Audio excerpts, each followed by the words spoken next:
Hello നമസ്കാരം, എല്ലാവർക്കും ജഷി വയനാട് സ്റ്റോറീസിലേക്ക് ഹൃദയപൂർവ്വം സ്വാഗതം. കേൾക്കൂ കേട്ടുകൊണ്ടേയിരിക്കൂ ഞാനും നിങ്ങളും നമ്മുടെ കഥകളും. നമ്മളിപ്പോൾ കേൾക്കുന്നത് കമല ഗോവിന്ദിൻ്റെ സിന്ദൂരം എന്ന നോവലിൻ്റെ 8ാമത്തെ അധ്യായമാണ്. നോവലിലേക്ക് വീട് വൃത്തിയാക്കുമ്പോഴും മുഷിഞ്ഞ തുണികളൊക്കെ പെറുക്കിയിട്ട് കഴുകുമ്പോഴും കുളിച്ച് വസ്ത്രം മാറുമ്പോഴും ഒക്കെ ദേവൂട്ടിയുടെ മനസ്സിൽ ആ അടഞ്ഞ വാതിൽ അങ്ങനെ മായാതെ നിന്നു. എങ്കിലും മകൻ ഇങ്ങനെ ചെയ്തല്ലോ. സാക്ഷി ചെയ്തത് ഒട്ടും പൊറുക്കാനാവില്ല ആർക്കും. അത്ര വിലപിടിപ്പുള്ള വസ്ത്രം, അതും വാങ്ങിയപാടെ ഒരിക്കൽ പോലും ഒന്ന് ധരിക്കാതെ അത് നശിപ്പിക്കപ്പെടുക സഹിക്കാനാവില്ല. എന്നാലും ദേവിയുടെ മനസ്സിലങ്ങനെ മുഴച്ചു നിന്നു. സാക്ഷി മുറ്റത്താണ്. പാവാടയും ബ്ലൗസുമാണ് വേഷം. ദേവൂട്ടിയുടെ ഒരു നേരിയതെടുത്ത് സാരി പോലെ തോളിലിട്ട് ഒരൊറ്റ മുൻവശത്ത് ചുറ്റി കുത്തിയിട്ടുണ്ട്. മുടി പൊക്കി കെട്ടിവെച്ചിരിക്കുകയാണ്. സാക്ഷി ടീച്ചറായി നിന്നുകൊണ്ട് കുട്ടികളെ പഠിപ്പിക്കുകയാണ്. കയ്യിൽ അവളെ തന്നെ തല്ലാനും പേടിപ്പിക്കാനുമായി സദാ ജനാലക്കൽ തിരികെ വയ്ക്കാറുള്ള പേരവടിയുണ്ട്. ഒരു കയ്യിൽ ഒരു കഥാപുസ്തകം. പൂച്ചട്ടികളിലുള്ള ചെടികളാണ് കുട്ടികൾ. ഇത്തരം വലിയ ചെടികൾ വലിയ കുട്ടികൾ. മര്യാദയ്ക്ക് പഠിക്കണം, ഞാൻ പറഞ്ഞാൽ കേട്ടോണം. സാക്ഷി ഇടയ്ക്കിടെ വടി കാട്ടി ഭീഷണിപ്പെടുത്തി. നല്ല ചുട്ട അടി തരുവേ, തുടയിലെ തോലി ഞാൻ ഒരിച്ചിങ്ങെടുക്കുവോ, അല്ലെങ്കിൽ ഞാൻ പറഞ്ഞ പോലെ കേട്ടോണം. എന്നാടേ ഞാൻ പറഞ്ഞപ്പോൾ നീ തിരിഞ്ഞു നോക്കിയത്? വടിയുയർത്തി ഒരു ചെടിയിൽ ആഞ്ഞൊരടി. അതിൽ വിടർന്നിരുന്ന സൂര്യകാന്തി പൂവ് താഴെ വീണു. ദേവൂട്ടി മുറ്റത്തേക്ക് ഇറങ്ങിച്ചെന്നു. എൻ്റെ പെണ്ണെ, നീ ആ ചെടി തല്ലി ഒടിപ്പിച്ച് നശിപ്പിക്കുകയാണോ? ഈ അമ്മ എന്നോട് എപ്പോഴും വഴക്കാം. സാക്ഷി ശുണ്ടിയോടെ തിരിഞ്ഞു നോക്കി. ഞാൻ പഠിപ്പിക്കുമ്പോഴും വഴക്കാം. നീ പഠിച്ചിട്ടില്ല, പിന്നെ പഠിപ്പീര്. ദേവൂട്ടി കളിയാക്കി. ഞാൻ പഠിച്ചതാ, എനിക്കെല്ലാം വായിക്കാനറിയാം. കേൾക്കണോ അമ്മയ്ക്ക്? തവള രാജാവിൻ്റെയും മൂർഖൻ മന്ത്രിയുടെയും കഥ കേൾക്കണോ? വായിച്ച് കേൾപ്പിക്കാവേ. സാക്ഷി കയ്യിലിരുന്ന പുസ്തകം തുറന്നു കഴിഞ്ഞു.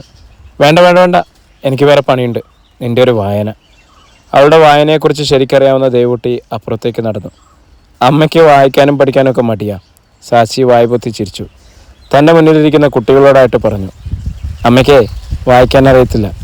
അത് പറഞ്ഞിട്ടവൾ വടിയോങ്ങി അടുത്ത ചെടിക്കിട്ട് ഒറ്റ അടി കൊടുത്തു. ചിരിക്കാൻ പറഞ്ഞോടി ഞാൻ. ഇനി എല്ലാവരും അപ്പം തിന്നോ? അങ്ങനെ പറഞ്ഞിട്ട് സാക്ഷി ഇടുപ്പിൽ നിന്നും ഒരു പൊതിയെടുത്തു. വർഷ കൊണ്ടുവന്ന ഹൽവയാണത്. കുറേ മുറിച്ചൊരു കടലാസിൽ പൊതിഞ്ഞ് ഇടുപ്പിൽ പാവാടക്കെട്ടിനിടയിൽ തിരികെ ചെയ്താണ്. സൗകര്യപൂർവ്വം തിന്നാൻ. കുറേ അവൾ കടിച്ചു തിന്നു. ചെടികൾ നോക്ക്. എല്ലാവർക്കും കൊതിയല്ലേ? സാക്ഷി എല്ലാവർക്കും തരാവേ. ഹൽവയിൽ നിന്നും ഓരോ പൊട്ടുവീതം പൊട്ടിച്ച് എല്ലാ ചെടികൾക്കും മുന്നിലിട്ടു. ഇനി തിന്നോ, ഞാൻ തിന്നുന്നത് പോലെ. ബാക്കി അവളെ കടിച്ചു ചവച്ച് തിന്നു. നല്ല രുചിയല്ലേ? അവൾ ചോദിച്ചു. ഇനിയും ഇരിപ്പുണ്ടേ? ഇനിയും തരാവേ, അവൾ പറഞ്ഞു. അങ്ങനെ പറഞ്ഞെങ്കിലും ഓരോ ചെടിയുടെയും ചൂട്ടിൽ നിന്ന പൊട്ട് അവൾ തന്നെ പെറുക്കി തിന്നു. സാക്ഷി, ദേവൂട്ടി വിളിച്ചു വരാന്തയിൽ നിന്നു. ഞാനിവിടെ ഉണ്ടമ്മേ, ഇങ്ങോട്ട് പാടി. സാക്ഷി ഉമ്മറത്തേക്ക് നടന്നു. ഇവിടെ ഇരിക്കി, നിൻ്റെ മുടി ചീകി കെട്ടട്ടെ. ഞാൻ പഠിപ്പിക്കും അമ്മേ. അനുവിൻ്റെ ടീച്ചർ ഇങ്ങനെയാ പൊക്കിയാ മുടി കെട്ടണേ. നീ അവിടെ ഇരിക്കുക പെണ്ണേ, എനിക്ക് സമയമില്ല നിന്നോട് മല്ലടിക്കാൻ. ദേവൂട്ടി അവളെ തനിക്ക് മുൻപിൽ പിടിച്ചു നിർത്തി. അവരുടെ കയ്യിൽ പേൻ ചീപ്പുണ്ട്. അമ്മ എവിടെ പോവാ? നിൻ്റെ കൊച്ചേട്ടൻ ആശുപത്രിയിലല്ലേ? ചോറ് കൊണ്ടുപോയി കൊടുക്കട്ടെ. കൊച്ചേട്ടൻ്റെ അടുത്ത് ഞാനും വരട്ടമ്മേ. നീ വരണ്ട. ദേവൂട്ടി മകളുടെ മുടിയിൽ ചീകി. പേൻചീപ്പിൽ നിറയെ പേന്. അമ്മേ ഞാൻ കൊല്ലാമേ. അവൾ ചീപ്പ് പിടിച്ചു വാങ്ങി. തള്ളവിരലിൻ്റെ നഖം കൊണ്ട് ഞെക്കി കൊല്ലാൻ തുടങ്ങി. അമ്പട വീരാ, നീ ഓടുന്നോ? ഇവിടെ വാടാ, നിന്നെ ഞാൻ കൊല്ലും, അവൾ പറഞ്ഞു. ചീപ്പിലത് തീർത്തും ദേവൂട്ടിയുടെ കയ്യിൽ കൊടുത്ത് അവൾ പറഞ്ഞു, ചീകിട്ടിനി അമ്മ എൻ്റെ കയ്യിൽ തരണേ, ഞാൻ കൊല്ലാവേ. അമ്മ കൊന്നാലേ അവൻ ചാകത്തില്ല. ആ. പേൻ ചീകിക്കഴിഞ്ഞ് ദേവൂട്ടി മകളുടെ മുടി രണ്ടായി മിടഞ്ഞ് റബ്ബർ കൊണ്ട് മടക്കി ഇരുവശത്തേക്കും കെട്ടിവെച്ചു. അവളുടെ മുഖത്ത് പൗഡർ ഇട്ടു. നെയിൽ പോളിഷിൻ്റെയും ലിപ്സ്റ്റിക്കിൻ്റെയും പൊട്ടുകൾ മുഖത്തൊന്നും പൂർണ്ണമായിട്ടും പോയിട്ടില്ല. പാടുകൾ കൈത്തണ്ടമേലും ഉണ്ട്. അമ്മേ, ഇടയ്ക്ക് അവൾ വിളിച്ചു. എനിക്കൊരു നല്ല ചുരിദാർ തരണേ. എന്തിനാ? കൊച്ചാട്ടനെ കാണാൻ പോകാൻ അമ്മേ. വേണ്ട, അവരിങ്ങോട്ട് വരും, കള്ളം പറഞ്ഞ് ദേവൂട്ടി വിലക്കി. ഇപ്പോൾ വരുമോ? ആ. ഇവിടെ തനിച്ചാക്കി താൻ എങ്ങനെയാണ് പോവുക? ദേവൂട്ടിയുടെ മുൻപിൽ അതൊരു വലിയ പ്രശ്നമായി തന്നെ നിലനിൽക്കുകയാണ്. കൂടെ കൊണ്ടുപോയാലോ അതിന് കഷ്ടമാകും. വിനയനും സുഖനുമുള്ള ആഹാരം ദേവൂട്ടി കൊണ്ടുവരണം. എങ്ങനെയാണത് സാധിക്കുക? ദേവൂട്ടിയെ ഏലമ്മ അങ്ങേ മുറ്റത്തുനിന്ന് വിളിച്ചു. ദേവൂട്ടി ഇറങ്ങിച്ചെന്നു. എന്താ ഇടത്തി? നീ ഇന്നിനെ ആശുപത്രിയിൽ പോകുന്നില്ല ദേവൂട്ടി? ചെല്ലാണ്ട് പിന്നെ. അച്ഛനും മകനും കഴിക്കാനുള്ള ചോറ് ഇവിടെ ഇരിക്കുക. അയ്യോടി, മണി 1 ഏലമ്മ മുകളിലേക്ക് നോക്കി. സൂര്യൻ കണ്ണിൽ കുത്തിയതുപോലെ ഏലമ്മ മിഴികൾ താഴ്ത്തി. എന്താ ദേവൂട്ടി നീ പോകാത്തത്? ഈ പെണ്ണിൻ്റെ കാര്യം അറിയത്തില്ലേ? ഇതിനെ ഇട്ടേച്ച് ഞാൻ എങ്ങനെയാ എടുത്തി പോകുന്നത്? ദേവൂട്ടിക്ക് സങ്കടം വന്നു. എൻ്റെ ദേവൂട്ടി, ഏലമ്മ കഷ്ടം വെച്ചു. ഇതാണ് എത്ര വലിയ കാര്യം. അവളെ എൻ്റെ അടുത്ത് നിന്നളത്തില്ലേ? ചേട്ടത്തിയുടെ സൗകര്യം കെടുത്തും. അത് ഞാൻ സഹിച്ചു. നീ പോയാട്ടെ. ദേവൂട്ടിക്ക് ആശ്വാസമായി. ഏലമ്മ സാച്ചിയെ ശ്രദ്ധിച്ചോളും. സാച്ചിയും അവരുടെ അടുത്ത് അടങ്ങിയിരുന്നു കൊള്ളുകയും ചെയ്യും. സാച്ചിയെ ഏലമ്മ വിളിച്ചു. എന്തോ? സാച്ചി ഇറങ്ങി വന്നു. സാച്ചിക്കുട്ടി ഇങ്ങ് പോരെ. ഏലമ്മാമ്മ ഇവിടെ തനിച്ചാ. വല്ലാത്ത പേടി. സാച്ചിക്കുട്ടി ഏലമ്മാമ്മയ്ക്ക് കൂട്ടിരിക്കാവോ? ഞാൻ വരുവാ ഏലമ്മാമ്മേ. സാച്ചിക്ക് വലിയ സന്തോഷമായി. അവൾ ചാടി ഇറങ്ങി. നീ ചോറുണ്ടേച്ച് പോയാൽ മതി സാച്ചി, ദേവൂട്ടി പറഞ്ഞു. ഞാൻ ചോറുണ്ടേച്ച് വരാം ഏലമ്മാമ്മേ, സാച്ചി വിളിച്ചു പറഞ്ഞു. അതുവരെ പേടിക്കണ്ട. ഏലമ്മാമ്മ രാമനാമ ജപിച്ചോണം. ഉവേ, ഏലമ്മാമ്മ ഉറക്കെ ചിരിച്ചു. സാച്ചിക്ക് ചോറ് കൊടുത്ത് ഏലമ്മാമ്മയുടെ അടുത്താക്കിയിട്ട് വിനയനും സുഖമുള്ള ചോറുമായിട്ട് ദേവൂട്ടി ധൃതിയിൽ ആശുപത്രിയിലേക്ക് പോയി. സാച്ചിയുടെ അടുത്ത് ആരുണ്ട്? ഉദയനും വർഷയുണ്ടോ? സുഖു ചോദിച്ചു. ഞാനവളെ ഏലമ്മ ചേച്ചിയുടെ അടുത്താക്കിയിട്ട് പോന്നു, ദേവൂട്ടി പറഞ്ഞു. ഉദയനും വർഷയും ജോലിക്ക് പോയി. ചേട്ടത്തിക്ക് അവധി തീർന്നില്ലായിരുന്നല്ലോ, വിനയം പറഞ്ഞു. തീർന്നില്ലെന്നോ? പോകാതിരിക്കുന്ന എങ്ങനെയാ? അത്തരം പണികളല്ലേ സാച്ചി കാട്ടിക്കൂട്ടുന്നത്, ദേവൂട്ടി വിഷമത്തോടെ പറഞ്ഞു. എന്തുണ്ടായി? ഇന്നലെ രാത്രി മുതലുള്ള സംഭവങ്ങൾ താൻ അറിഞ്ഞിടത്തോളം, ദേവൂട്ടി പറഞ്ഞു. അത് പുലർച്ചെ സംഭവിച്ചതും. വിനയനും സുഖവും വിഷാദത്തോടെ പരസ്പരം നോക്കി. ആ പെങ്കൊച്ച് വന്നന്ന് തുടങ്ങി ഓരോരോ പ്രശ്നങ്ങളാ. സാച്ചിയാണെങ്കിൽ ഒന്നും മനഃപൂർവ്വമല്ലതാണ്. ആരെയാ കുറ്റപ്പെടുത്തുക? ദേവൂട്ടി തുറന്നു. അത്രയും വിലയുള്ള തുണിത്തരങ്ങൾ നശിപ്പിച്ച ആർക്കാ ദേഷ്യം വരാണ്ടിരിക്കുക? എന്നുവെച്ച് എട്ടും പൊട്ടും തിരിയാത്ത പെണ്ണിനെ തല്ലുക, അവള് അങ്ങനെയാണോ ചെയ്യേണ്ടത്? സുഖുവിന് വേദന തോന്നി. അവൾക്ക് ആ ഡ്രസ്സിന് വേറെ അത്ര ഒരെണ്ണം കിട്ടിയാൽ പോരെ എന്നൊക്കെ നമുക്ക് തോന്നും, ദേവൂട്ടി പറഞ്ഞു. നമ്മൾ എത്ര വാങ്ങിയാലും അത് സ്വന്തം അച്ഛൻ വാങ്ങിയതുപോലെ ആവുമോ? സുഖു മൂടി. രാത്രിയിൽ വിനയനോടൊപ്പം സുഖു നിൽക്കുന്നുണ്ട്. സ്ത്രീകൾ നിൽക്കേണ്ടതില്ല, ദേവൂട്ടി മടങ്ങി. പക്ഷെ പുലർച്ചെ ദേവൂട്ടി അങ്ങ് ചെല്ലണം. സുഖുവിന് പാറമടയിൽ പോകണം. അത്യാവശ്യം പണിയുണ്ട്. മാത്രമല്ല കല്യാണം കഴിഞ്ഞ വീടല്ലേ, ചിലവും കൂടും. ഉദയൻ കടത്തിൽ മുങ്ങിയാണ് നിൽക്കുന്നത്. വിനയൻ ഹോസ്പിറ്റലിലും കടയിലും പോയാലേ ശമ്പളം കിട്ടും. കടയുടമ ഹോസ്പിറ്റലിൽ വന്ന് കണ്ടു. 500 രൂപയും നൽകി. അതോടെ ബാധ്യത തീർന്നു. ആശുപത്രി ചിലവുകളും വീട്ടുകാര്യങ്ങൾക്കൊക്കെ പണം ഉണ്ടാക്കണം. സുഖുവിനും പണിക്ക് പോയേ തീരൂ. രാത്രിയിൽ അയാൾ ഹോസ്പിറ്റലിൽ എത്തിക്കൊള്ളും. ഇടയ്ക്ക് ഇടിച്ച കാറുകാരനും 500 രൂപ നൽകിയിരുന്നു. തൽക്കാലം അതൊക്കെ കൊണ്ടാണ് കാര്യങ്ങൾ ഓടുന്നത്. ദേവൂട്ടി വരുമ്പോൾ അനുവിൻ്റെ മുറ്റത്ത് നിന്നും അനുവിനോടൊപ്പം ക്രിക്കറ്റ് കളിക്കുകയാണ് സാച്ചി. ദേവൂട്ടിയെ കണ്ടതോടെ അവിടെ കളി നിർത്തി പോന്നു. ഉദയനും വർഷയും സന്ധ്യയ്ക്ക് മുൻപേ എത്തി. ദേവൂട്ടി അടുക്കളയിലായിരുന്നു. ഡ്രസ്സ് മാറ്റി വർഷയും ദേവൂട്ടിയെ സഹായിക്കാനെത്തി. ഇരുവരും കൂടി അടുക്കളയിലെ പണികൾ വേഗം തീർത്തിരുന്നു. ഉദയനും സാച്ചിയും കൂടെയാണ് ഉണ്ണാനിരുന്നത്. വർഷയോട് പറഞ്ഞിട്ടും അവിടെ ഇരുന്നില്ല. സാച്ചിയുടെ ആഹാര രീതി വർഷയ്ക്ക് എപ്പോഴും മനം പുരട്ടലുണ്ടാക്കി. നീ എന്തിനാ മോനെ മുറി പൂട്ടിയിട്ട് പോയത്? ദേവൂട്ടി ശാന്തമായി ചോദിച്ചു. ഉദയൻ ചോദിച്ചു. ഞാനവിടെ തുടയ്ക്കാൻ വെള്ളവും ബ്രഷുമായിട്ട് വന്നപ്പോൾ അടഞ്ഞു കിടക്കുന്നു. ഞാൻ തുടച്ചോളാമേ, ഉദയൻ പറഞ്ഞു. അതല്ലല്ലോ പതിവ്. ഞാനത് ഭംഗിയായിട്ട് ചെയ്യുമായിരുന്നില്ലേ, ദേവൂട്ടി വീണ്ടും ചോദിച്ചു. വർഷയോ ഞാനോ തുടച്ചോളാം, അമ്മ അതൊന്നും ചെയ്യണ്ട, ഉദയൻ പറഞ്ഞു. തുറന്നിട്ടേച്ച് പോയാൽ സാച്ചി ഇനി എന്താ ചെയ്യാമെന്ന് അറിയാൻ പാടില്ല. വിലപിടിപ്പുള്ളത് പലതുമുണ്ട്. അവളെന്തെങ്കിലും ചെയ്ത് കഴിഞ്ഞിട്ട് വഴക്ക് പറഞ്ഞിട്ടോ കുറെ തല്ലിയിട്ടോ എന്താ കാര്യം? ചെയ്യാതിരിക്കാൻ ശ്രദ്ധിച്ചാൽ പോരെ. അത് ശരിയാണെന്ന് ദേവൂട്ടിക്ക് തോന്നി. ഉദയൻ്റെ മുറി ഇപ്പോൾ പഴയതുപോലെ വെറും ഒരു മുറിയല്ല. അതിനുള്ളിൽ അവനും ഭാര്യയും അടങ്ങുന്ന ഒരു കൊച്ചു കുടുംബമുണ്ട്. അവരുടെ സ്വകാര്യതയ്ക്ക് ഭംഗം വരുത്തുന്ന താനിനി പഴയ പോലെ അതിനുള്ളിൽ തൂക്കാനും തുറക്കാനും പോകുന്നത് എന്തിന്? മാത്രമല്ല ആ മുറി പൂട്ടിയിടുന്നതാണ് സാച്ചിയുടെ സ്വഭാവത്തിന് നല്ലത്. ഉദയൻ ചെയ്തതിൽ തെറ്റൊന്നുമില്ലെന്നും ദേവൂട്ടിക്ക് തോന്നി. പിറ്റേ ദിവസം രാവിലെ ഉദയനും വർഷയും ബൈക്കിൽ കയറി ജോലിക്ക് പോയി. സാച്ചി അന്നും ഏലമ്മ ഏറ്റു. അവിടെ ഏൽപ്പിച്ച് ധൃതിയിൽ ബസ് സ്റ്റോപ്പിലേക്ക് നടക്കുമ്പോൾ മേരി ഒപ്പെത്തി.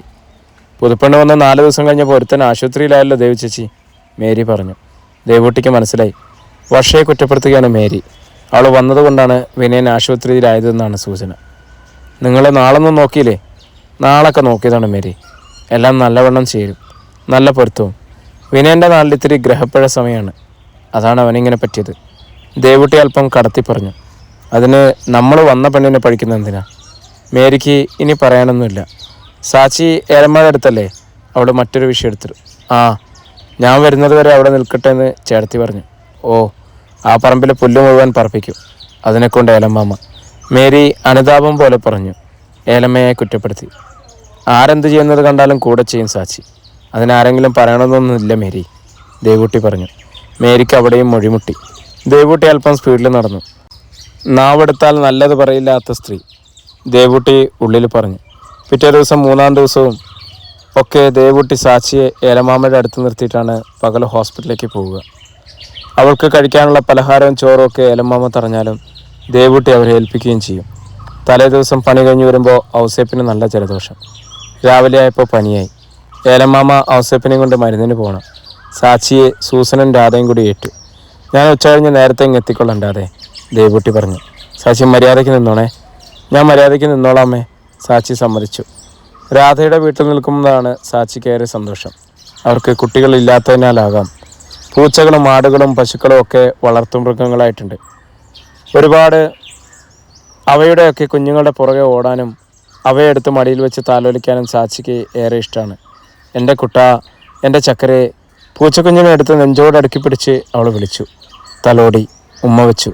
പൂച്ചക്കുഞ്ഞിനെയും കൊണ്ട് അവൾ രാധക്കരികിൽ ചെന്നു. മുറ്റത്തിലിരിക്കുന്ന മീൻ വെട്ടുകയാണ് രാധ. മീനിൻ്റെ മണം കിട്ടിയതോടെ അങ്ങോട്ട് ചാടാൻ പൂച്ചക്കുഞ്ഞ് വെമ്പി. സാക്ഷി ഇടുവോ? നെഞ്ചിൽ അവളെ തന്നെ ഇറുക്കി പിടിച്ചു. യോ, മീൻതല തിന്നാ പിന്നെ നിന്നെ ഞാൻ എടുക്കുമല്ല, നാട്ടാ, സാക്ഷി പറഞ്ഞു. പൂച്ച സമ്മതിക്കോ? അത് നഖം നീട്ടി മാന്തി. വേദനിച്ചപ്പോൾ അവൾ വിട്ടു. ഒരു വടിയെടുത്തവളെ 2 അടി കൊടുത്തു പൂച്ചക്കെട്ടി. നീ എന്നെ മാന്തിയില്ലടി. ആഹാ, നീ എത്രക്കാടി? വേണ്ടാന്ന് വെക്കുമ്പോൾ നീ പിന്നെയും മാന്തുവല്ലേ. വടി താഴെട്ടവളെ രാധക്കരികിലിരുന്ന പിച്ചാത്തിയിൽ പിടുത്തിട്ടു. രാധ ചേച്ചി, ഞാൻ മീൻ വെട്ടാം, എനിക്കറിയാം. വേണ്ട വേണ്ട, നീ വെട്ടിയാൽ പിന്നെ മുള്ളു മാത്രമേ ബാക്കിയുണ്ടാവുള്ളൂ, രാധ തടഞ്ഞു. മീൻ കറി വെക്കട്ടെ, ഇത് കൂട്ടി ഞാൻ നിനക്ക് ചോറ് തരാം. സാക്ഷിക്ക് സന്തോഷമായി. അവൾ പിടിവിട്ടു. അവിടെ നിന്ന് എണീറ്റ് അവൾ ഓടി. നീ എങ്ങോട്ടാ? ഞാൻ ഷാൻറ്റിയുടെ അടുത്തേക്ക് പോവാം, പിന്നെ അനുവിൻ്റെ കുഞ്ഞുമാവയും കാണാം. ആ, രാധ സമ്മതിച്ചു. ഷാൻറ്റിയുടെ വീട്ടിലേക്ക് ഓടുമ്പോഴാണ് അവൾ കണ്ടത്. പേര നിൽക്കുന്ന പറമ്പിൽ പേരക്കയുണ്ട്. അങ്ങോട്ടോടി. പേരയുടെ കവരയിൽ വലിഞ്ഞു കയറിയിരുന്നു. കൈ നീട്ടിയിട്ടും എത്തുന്നില്ല. അപ്പോഴാണ് പുറത്തു പോയിരുന്ന ചന്ദ്രൻ വരുന്നത് അവൾ കണ്ടത്. ചന്ദ്രൻ ചേട്ടാ, ഈ പേരക്ക പറിച്ചു തരാവോ? അവൾ ചോദിച്ചു. ചന്ദ്രൻ പേരച്ചൂട്ടിലേക്ക് ചെന്ന് മുകളിലേക്ക് നോക്കി. വിടർന്ന മിഴികൾ പറിച്ചെടുക്കാനാവാതെ അയാൾ നിന്നുപോയി. മുകളിൽ നിൽക്കുന്ന സാക്ഷിയുടെ വെളുത്തു തുടുത്ത കാലുകൾ അയാൾ പാവാടയ്ക്കിടയിലൂടെ കണ്ടു. ഒരു കമ്പിൽ പിടിച്ചുകൊണ്ട് പേരക്ക പറിക്കാൻ മറ്റേ കൈ ഉയർത്തി നിൽക്കുകയാണ് അവൾ. ബ്ലൗസിനുള്ളിൽ അവളുടെ യൗവനം തുള്ളിത്തുളുമ്പുന്നു. അയാളൊന്ന് മിടയിറക്കി. എത്തുന്നില്ല ചന്ദ്രൻ ചേട്ടാ, സാക്ഷിക്ക് പേരക്ക കിട്ടാത്തതിൽ സങ്കടം. നീ അവിടെ ഇരിക്കി, ഞാൻ കയറിയൊന്ന് പറിച്ചുതരാം, അയാൾ അടക്കിയ ശബ്ദത്തിൽ പറഞ്ഞു. എന്നാൽ കയറുവാ ചന്ദ്രൻ ചേട്ടാ, അവൾ ഉത്സാഹവതിയായി. അയാൾ പേരയിലൂടെ മുകളിലേക്ക് കയറി. അയാളുടെ വിരൽത്തുമ്പിൽ പോലും വിറകൊള്ളുകയായിരുന്നു. അധ്യായം 18. 40 വയസ്സുണ്ട് ചന്ദ്രന്. രാധയ്ക്ക് 35. കുട്ടികളില്ലെങ്കിലും സന്തുഷ്ടമായ ജീവിതമായിരുന്നു അവരുടേത്. രാധയ്ക്കാണ് കുഴപ്പം. ഒരുപാട് നേർച്ചകൾ നേർന്നു, വഴിപാടുകൾ നടത്തി, കുറേ ചികിത്സകൾ ചെയ്തു, ഫലമില്ല. ഒടുവിൽ തങ്ങളുടെ ദൗർഭാഗ്യം മനസ്സിലടക്കി സന്തോഷമായിട്ട് അവർ ജീവിക്കുന്നു. ഓടിപ്പാഞ്ഞു നടന്ന സാക്ഷി ചന്ദ്രൻ എന്നും ഒരു അസ്വസ്ഥതയാണ്. പലപ്പോഴും മറ്റാരുമില്ലാത്ത സന്ദർഭത്തിൽ അയാൾ വാത്സല്യം ഭാവിച്ച് അവളെ തൊടുകയും തലോടുകയും ചെയ്തിട്ടുണ്ട്. സാക്ഷിക്ക് അതിൻ്റെ ഗൗരവം അറിയാത്തതിനാലേ അവൾ എതിർക്കാറില്ല. അതുകൊണ്ട് തന്നെ ഇന്നോളം പ്രശ്നങ്ങളൊന്നും ഉണ്ടായിട്ടില്ല. ദേവൂട്ടിയുടെ 2 കണ്ണുകളും എപ്പോഴും അവളുടെ മേലുള്ളതിനാൽ ചന്ദ്രന് കൂടുതൽ സ്വാതന്ത്ര്യം എടുക്കാൻ ഇന്നോളം കഴിഞ്ഞിട്ടില്ല. പേരയുടെ മുകളിലേക്ക് കയറുമ്പോൾ ചന്ദ്രൻ കരുതി, ഇതൊരു നല്ല സന്ദർഭമാണ്. ദേവൂട്ടി ഹോസ്പിറ്റലാണ്, രാധ അടുക്കളയിലാവും. അവിടെ നിന്ന് നോക്കിയാൽ കാണുകയില്ല. കയറി ചെന്നവിടെ ചന്ദ്രൻ സാക്ഷിയുടെ പാദങ്ങളിൽ തൊട്ട് തഴുകി തലോടി. ഇങ്ങോട്ട് കയറുക ചന്ദ്രൻ ചേട്ടാ. പേരക്ക കിട്ടാൻ സാക്ഷിക്ക് ധൃതിയായി. ദാണ്ടേ, നല്ല പഴുത്തത് ഒത്തിരി കിടക്കുന്നുണ്ട്, ഞാൻ വരുവാ, നീ ഒച്ച വെക്കാതെ പെണ്ണേ, ചന്ദ്രൻ പറഞ്ഞു. എന്നിട്ട് അയാളെ കൈത്തലം മെല്ലെ കാൽപ്പത്തിയിൽ നിന്ന് മുകളിലേക്ക് നീക്കി. ചന്ദ്രൻ ചേട്ടാ, കാല് പിടിക്കാതെ, ഞാൻ വീഴാൻ പോവുക, ദാണ്ടെ കമ്പി പിടിച്ച് കയറി, സാക്ഷി പറഞ്ഞു. ആ ആ, തലയാട്ടിക്കൊണ്ട് അയാൾ കവരക്കൽ കയറി കമ്പിമേൽ ചാരി അവൾ കരികിലായിട്ട് നിന്നു. ദാണ്ട് പേരക്ക, ചന്ദ്രേട്ട ദാണ്ട്. ചില്ലയുടെ അടുത്ത് കിടക്കുന്ന പേരക്ക അവളെ കയ്യെത്തി ചൂണ്ടിക്കാട്ടി. അയാൾ അവളുടെ കയ്യുമ്മേ പിടിച്ചു. ഞാൻ വീഴും ചന്ദ്രൻ ചേട്ടാ, ഞാൻ ഇറങ്ങുക. ചന്ദ്രചേട്ടൻ പേരക്ക പറിച്ച് താഴെട്ടിട്ടാൽ മതി. സാക്ഷി ഇറങ്ങാൻ പോവിച്ചു. ഞാൻ പെറുക്കിക്കോളാന്ന്. നിൽക്ക് പെണ്ണേ, നീ ഇറങ്ങിയ ഞാൻ പേരക്ക പറിച്ച് തരത്തില്ല. എന്നാൽ ഞാൻ ഇറങ്ങത്തില്ല, പറിച്ചതാ. അവളുടെ കണ്ണ് പേരക്കമ്മേലാണ്. ഞാൻ വീഴും, നീ എന്നെ വീഴാണ്ട് കെട്ടിപ്പിടിച്ചോണം. ഞാനങ്ങും കെട്ടിപ്പിടിക്കത്തില്ല, കൈവിട്ടാ ഞാൻ വീഴത്തില്ലേ മണ്ടി. ഒരു കൈ കൊണ്ട് പിടിച്ചാൽ മതി. പേരക്ക വേണോ? ചന്ദ്രൻ ചോദിച്ചു. വേണം, പേരക്ക വേണം. എന്നാൽ പിടിക്ക്. സാക്ഷി ഒരു കൈ കൊണ്ട് മരക്കൊമ്പിൽ പിടിച്ചു, ഒരു കൈ കൊണ്ട് അയാളെ കെട്ടിപ്പിടിച്ചു. ചന്ദ്രൻ അയാളുടെ പരമാവധി ചേർന്ന് നിൽക്കാൻ ശ്രമിച്ചു. എന്നെ തള്ളിയാലും ഞാൻ വീഴും ചന്ദ്രൻ ചേട്ടാ, അവൾ പറഞ്ഞു. എന്നാൽ വീഴാതെ ഞാൻ നിന്നെ പിടിച്ചോളാം. ഒരു കൈ കൊണ്ട് അയാൾ അവളെ ഇറുകെ പുണരുകയാണ്. അയ്യോ പേരക്കഥാ, സാക്ഷിക്കെന്തോ അസ്വസ്ഥതയായി. എനിക്ക് ശ്വാസം മുട്ടുക ചന്ദ്രൻ ചേട്ടാ, എന്നെ വിട്ടെ, എന്നെ ഇങ്ങനെ ഇറുക്കി പിടിക്കാതെ, വിടാൻ പെണ്ണേ. അയാൾ ശബ്ദം താഴ്ത്തി. ഷോ, ഞാൻ ഇറങ്ങാൻ പോവുക. സാക്ഷികളുടെ കൈതട്ടി മാറ്റിയിട്ട് താഴേക്ക് ഓടുന്നു. എന്നിട്ട് അവൾ കവരയ്ക്കിൽ നിന്നും താഴേക്ക് ചാടി. വിഷണ്ണയായ ചന്ദ്രൻ മുകളിൽ നിന്നും താഴെ നിന്നവൾ മുകളിലേക്ക് നോക്കി. ഒരു പേരക്ക പറിച്ചു തരാൻ പറഞ്ഞപ്പോൾ എന്നെ ഞെക്കി ശ്വാസം മുട്ടിക്കുമല്ലേ കുന്തരൻ ചേട്ടൻ, കുന്തരൻ ചേട്ടൻ. ചാച്ചിക്ക് ദേഷ്യം വന്നു. കുന്തരൻ ചേട്ടനെ കുരയ്ക്കാൻ എനിക്ക് വേണ്ട. അവൾ തിരിഞ്ഞു നടക്കാൻ തുടങ്ങി. ചന്ദ്രൻ 1-2 പേരയ്ക്കുമായി താഴേക്ക് ധൃതിയിലിറങ്ങി. അയാളൊന്ന് ഭയന്നു. നടന്നത് അവൾ രാധയോട് പറയൂ, എന്നാൽ തീർന്നു. സാച്ചി, ചന്ദ്രൻ വിളിച്ചു. കുന്തരചേട്ടനെ വിളിക്കണ്ട. അവൾ നിന്നില്ല. ഇതാ നിനക്ക് പേരക്ക. സാച്ചി നിന്നു. അയാളെ പേരക്കയുമായിട്ട് അവൾക്കരികിലെത്തി. വേണോ? താ. അവൾ കൈ നീട്ടി. തരാം, പക്ഷേ ഇവിടെ നടന്നൊന്നും രാധയോട് പറയരുത്. എന്നതാ? അവൾ ചോദിച്ചു. എന്താണ് ഇവളോട് പറയുന്നത്? അയാൾ സൂത്രത്തിൽ പറഞ്ഞു. ഞാൻ പേരയുടെ മണ്ടയിൽ കയറി വന്ന കാര്യം പറഞ്ഞാൽ ഞാൻ രാധ ചേച്ചി തല്ലോ? ആ തല്ലോ. എന്നാ പറയത്തില്ല. പേരക്ക അയാളുടെ കൈത്തലത്തിൽ നിന്നും തട്ടിപ്പറിച്ചുകൊണ്ട് അവൾ ഒരോട്ടം കൊടുത്തു. മീൻകറിക്ക് ചേർക്കാനായി ഒരു തണ്ട് കറിവേപ്പില നുള്ളിയെടുക്കാൻ രാധ അപ്പോഴാണ് പറമ്പിലേക്ക് ഇറങ്ങുന്നത്. നീ ഇതെവിടേക്കാ സാച്ചി ഓടിപ്പോന്ന്? രാധ ചോദിച്ചു. സാച്ചി തിരിഞ്ഞു നിന്നു. പരുങ്ങലോടെ ചന്ദ്രൻ അവിടെ തന്നെ നിൽക്കുകയാണ്. രാധ കണ്ടതോടെ രാചേച്ചി, സാച്ചി അവൾക്കരികിലേക്ക് വന്നു. ഈ ചന്ദ്രേട്ടൻ ചേട്ടനുണ്ടല്ലോ, പേരയുടെ മണ്ടയിൽ കയറിയതേ ഇല്ല. ചന്ദ്രൻ നടുങ്ങിപ്പോയി. പേരയുടെ മുകളിൽ കയറിയില്ലെന്നോ? രാധ തലതിരിച്ച് നോക്കി. ചന്ദ്രൻ പേരച്ചൂട്ടിൻ്റെ ഭാഗത്തുനിന്ന് വരുന്നു.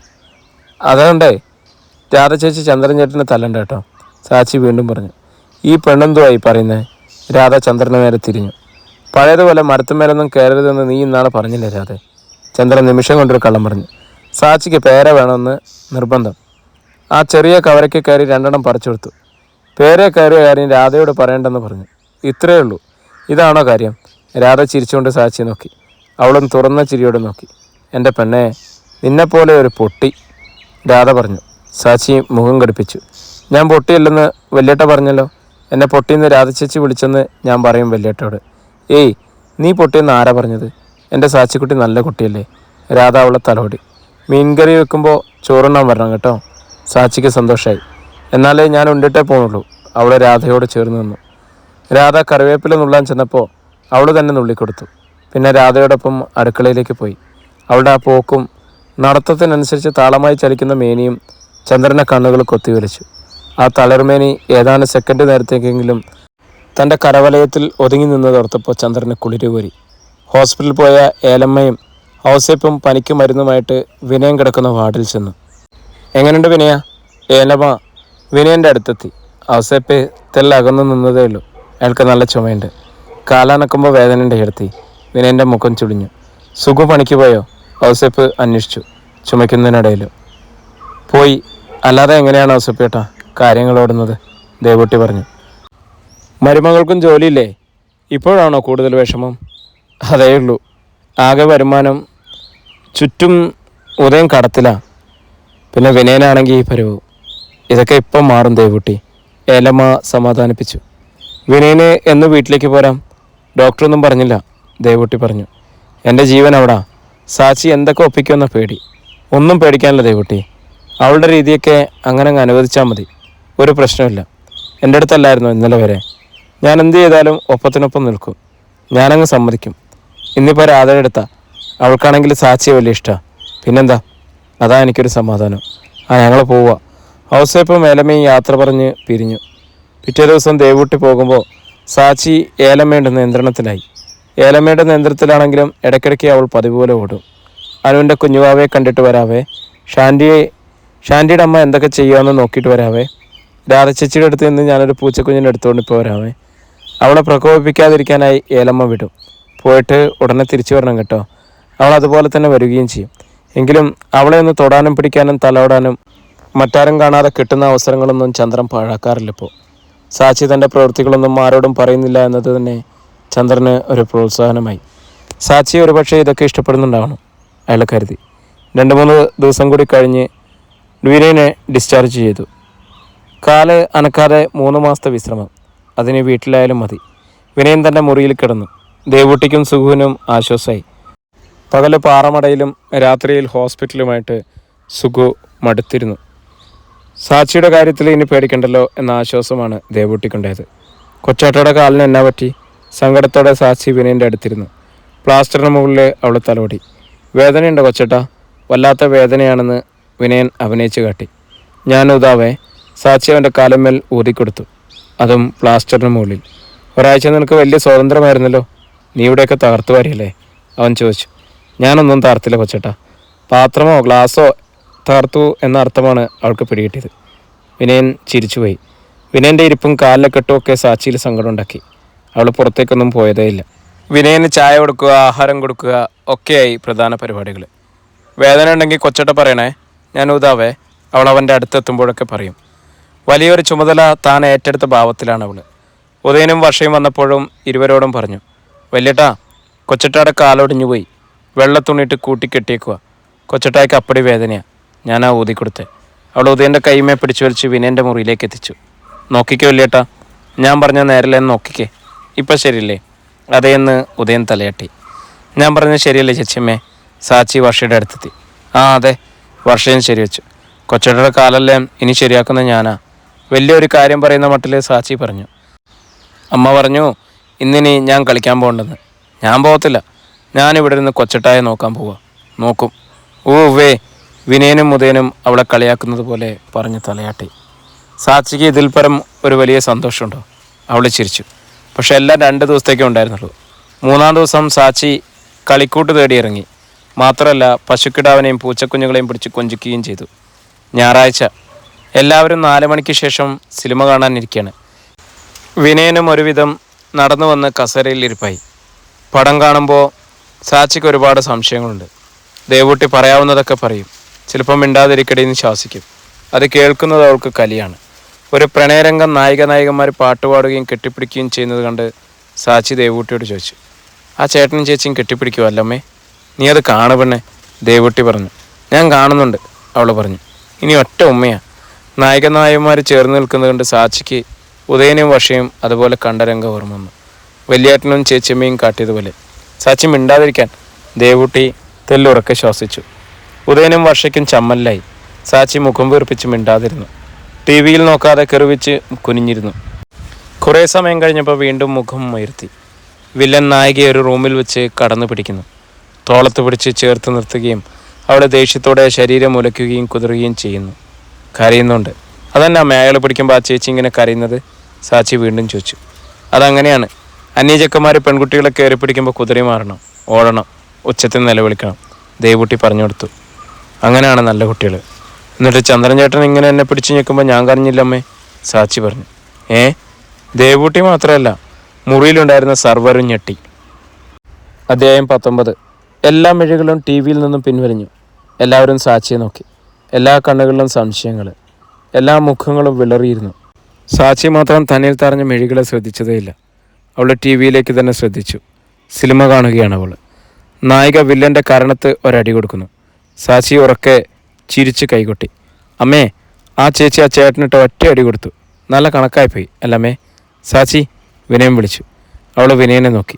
അവൻ്റെ കണ്ണുകൾ കുറുകി. ആ ചന്ദ്രൻ നിന്നെ എപ്പോഴാണ് ഇതുപോലെ പിടിച്ചത്?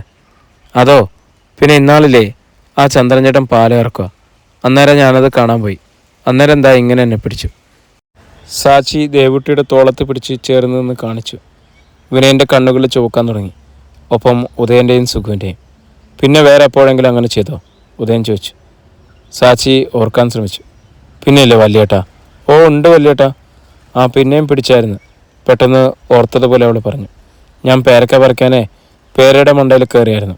അന്നേരം എനിക്ക് എത്തത്തില്ലായിരുന്നു. അന്നേരം ചന്ദ്രചേട്ടൻ എനിക്ക് പേരക്ക പറിച്ചു തരാൻ കയറി വന്നു. അന്നേരം ഞാൻ വീഴാതിരിക്കാൻ പിടിച്ചു. എന്നിട്ടിങ്ങനെ ഞെക്കി. ദേവൂട്ടിയെ ഉറുമ്പടക്കം കെട്ടിപ്പിടിച്ച് അവൾ കാട്ടിക്കൊണ്ട് പറഞ്ഞു. എനിക്കന്നേരം ദേഷ്യം വന്നു. ഞാൻ മരത്തിൻ്റെ ഞണ്ടെന്നൊരൊറ്റ ചാട്ടം താഴേക്ക് വീണു. എനിക്കൊന്നും പറ്റിയില്ല. അത് പറഞ്ഞ് സാച്ചി ഉറക്കെ ചിരിച്ചു. എന്നിട്ട് ടി വിയിലേക്ക് നോക്കി. വില്ലനെ നായകൻ ഇടിക്കുന്നു. സാച്ചി കൈകൊട്ടി ഉറക്കെ ചിരിച്ചു. കൊടുക്ക്, നല്ല ഇടി കൊടുക്ക് ചേട്ടനിട്ട്. മരവിച്ചതുപോലെ നിൽക്കുകയാണ് ദേവൂട്ടി. അവരെ കണ്ണു തുറപ്പിച്ച് നോക്കിയിട്ട് സുഖിച്ച് ആടി എഴുന്നേറ്റു. ആ പട്ടിക്കഴുവറയോടൊന്ന് ചോദിച്ചിട്ടേ ഉള്ളൂ. ഉദയനും എഴുന്നേറ്റു. ഒപ്പം അവർക്കൊപ്പം എഴുന്നേൽക്കാൻ കഴിയാതെ വിഷമിച്ചിരിക്കുകയാണ് വിനയൻ. വല്ല വിധേനയും അവൻ എഴുന്നേറ്റു. നിൽക്ക്. ഉദയൻ എഴുന്നേറ്റതോടെ വർഷയും എഴുന്നേറ്റു. ഉദയേട്ടനത്തെ എവിടെ പോന്നു? ആ ചെറ്റയോടൊന്ന് ചോദിച്ചിട്ടേ ഉള്ളൂ. ഉദയൻ പല്ലുകടിച്ചു. ഓ, നിങ്ങളെയൊക്കെ അയൽവക്കക്കാർ എല്ലാവരും സ്വന്തക്കാരെ പോലെയാണെന്നല്ലേ പറഞ്ഞത്? സ്വന്തം പോലെയല്ലേ കഴിയുന്നതും, എന്നിട്ട് ഓടി ചോദിക്കാൻ ചെല്ലാനോ? പിന്നെ അവൻ ചെറ്റത്തരല്ലേ കാണിച്ചത്? എട്ടുപൊട്ടും തിരിയാത്ത പെണ്ണിനോട്. എട്ടും പൊട്ടും തിരിയാത്ത പെണ്ണ്, വർഷ പരിഹസിച്ചു. എല്ലാവരും കൂടി ഇതിനെ കൊഞ്ചിച്ച് വഷളാക്കി. നിങ്ങളൊക്കെ കൂടെ കിടത്തി ഉറക്കുന്നു, പുന്നാരിക്കുന്നു. അന്യർക്ക് അങ്ങനെ തോന്നാൻ വഴിയില്ല. അവൾക്കിപ്പോൾ പ്രായം തികഞ്ഞ പെണ്ണ് തന്നെയാണ്. അടക്കി ഒതുക്കി വളർത്തണമായിരുന്നു. അടിയേറ്റതുപോലെ സുഖവും ദേവൂട്ടി ഞെട്ടി. മിണ്ടാതിരിക്കും പക്ഷേ, ഉദയം പറഞ്ഞു. മിണ്ടാതിരിക്കാം. ചോദിക്കാനും പറയാനോ ഒന്നും പോകാൻ പാടില്ല. സമ്മതിച്ചോ? അതെന്താ? ഇവൾ അങ്ങോട്ട് ചെന്നിട്ടല്ലേ അയാളെ പിടിച്ചത്. അയാൾ ഇങ്ങോട്ട് വന്നിട്ടില്ലല്ലോ. അതുകൊണ്ട് പോക്കിത്തരം കാണിച്ചാൽ മിണ്ടാതിരിക്കണമെന്നാണോ? സുഖി ചോദിച്ചു. ഓ, അയാളൊന്ന് പിടിച്ചാലേ ഇതിനെയല്ലേ, കൊള്ളാവുന്ന തരത്തിലുള്ളതിനെയല്ലല്ലോ, വർഷ അലസമായിട്ട് പറഞ്ഞു. സുഖുവിൻ്റെ നെഞ്ചിൽ വിങ്ങലുണ്ടായി. ദേവൂട്ടിക്ക് കണ്ണുകൾ തുളുമ്പി. അവർ പറഞ്ഞു, പക്ഷേ വിനയൻ ഹോസ്പിറ്റലായിരുന്നു, മറ്റാരും ഇവിടെ ഇല്ല. അവളെ കൂടി കൊണ്ടുപോകാനും വയ്യെന്നറിയാലോ. അതാണ് അയൽവക്കത്ത് വിട്ടിട്ട് പോയത്. എത്ര പൊട്ടു പിടിച്ചതായാലും ഒരു പെണ്ണല്ലേ ഇത്.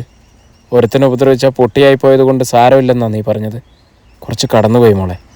എന്നാൽ ചോദിക്കാൻ ചെല്ല്. പക്ഷെ ഉദയേട്ടൻ പോകത്തില്ല. അത് പോകാൻ പറ്റത്തുമില്ല. അപ്പോൾ നിൻ്റെ ഭർത്താവ് പോകരുതെന്നല്ലേ ഉള്ളൂ? സുഖു ചോദിച്ചു. ടി വിയിൽ നിന്നും ഇടയ്ക്ക് ശ്രദ്ധ തിരിച്ച് സാച്ചി അത് കണ്ടു. സുഖുവിനോട് കറക്കുന്ന വർഷയെ അവൾ പിടഞ്ഞെഴുന്നേറ്റു. എടി, നീ എൻ്റെ അച്ഛനോട് വഴക്കുണ്ടാക്കുവാണോടി? പറയുന്നതിനിടയിൽ ആഞ്ഞൊരു തള്ളുകൊടുത്തു അവൾ. ഭിത്തിക്കരികിൽ നിന്നിരുന്ന വർഷയുടെ തല ഭിത്തിമേൽ ആഞ്ഞടിച്ചു. അമ്മാ! വർഷ നിലവിളിച്ചു പോയി. വേദന വർഷയിൽ നിറച്ചത് കലിയായി. കലിയോടെ അവൾ സാച്ചിക്കിട്ട് കൊടുത്തവരുന്ത്. സാച്ചി മലർന്നടിച്ച് താഴെ. അയ്യോ, എന്നെ അവൾ എന്തിട്ടേ? അയ്യോ! പിടഞ്ഞെണീറ്റ് കുത്തിപ്പിടിച്ചിരുന്ന് സാച്ചി വലിയ വായിൽ നിലവിളിച്ചു. അവളുടെ വായി തുറന്നപടിയായിരുന്നു. നാശം! വർഷയ്ക്ക് കരച്ചിൽ വന്നു. ഇവിടെ വന്ന അന്ന് തൊട്ട് എനിക്ക് ഈ നാശം കാരണം വേദനയുള്ളൂ. ഇവിടുന്ന് വല്ലയിടത്തോട്ടും പോയാൽ മതിയായിരുന്നു. ചേട്ടത്തിയുടെ ഉദ്ദേശം അതാണെന്ന് എനിക്കിപ്പോഴാണ് പിടികിട്ടിയത്. അതിനെ ഈ പാവത്തിനെ പിടിച്ച് തള്ളണ്ടായിരുന്നു. വിനയൻ എത്ര കടിച്ചൊതുക്കിയിട്ടും പറഞ്ഞുപോയി. അപ്പോൾ എന്നെ അവൾ തള്ളിയിട്ടത് കണ്ടില്ലായിരുന്നു അനിയൻ? അല്ലേ? പെങ്ങൾ വീണപ്പോൾ നൊന്തു. എൻ്റെ തലയടിച്ചാൽ എൻ്റെ അച്ഛനും അമ്മയ്ക്കും നോവൂ. അവരിവിടെ ഇല്ലല്ലോ. അതല്ല, ചേട്ടത്തിയാണ് പ്രശ്നം ഇത്രയും വഷളാക്കിയത്. വിനയ, നീ മിണ്ടണ്ട, ഉദയൻ കലിപ്പോടെ പറഞ്ഞു. ചേട്ടനടുത്ത് ചേട്ടത്തിയോടാണ് പറയേണ്ടത്. വിനയനും കലിപ്പ് വന്നു. ഞാനിപ്പോൾ നിന്നോടാണ് പറയുന്നത്. എന്നോട് പറയാനേ ചേട്ടനെ കൊണ്ട് കഴിയൂ. വിനയനും കൂസലുണ്ടായില്ല. ഉദയൻ ആകെ അപമാനിതനായി നിന്നു. അപ്പോൾ ഞാനും ഉദയേട്ടനുമാണ് പ്രശ്നക്കാരല്ലേ? നിങ്ങളൊക്കെ നല്ലവർ. വർഷ കുത്തി. എടി കൂച്ചിയമ്മേ, നീ എൻ്റെ കൊച്ചേട്ടയോട് വഴക്കുണ്ടാക്കണ്ട കേട്ടോ.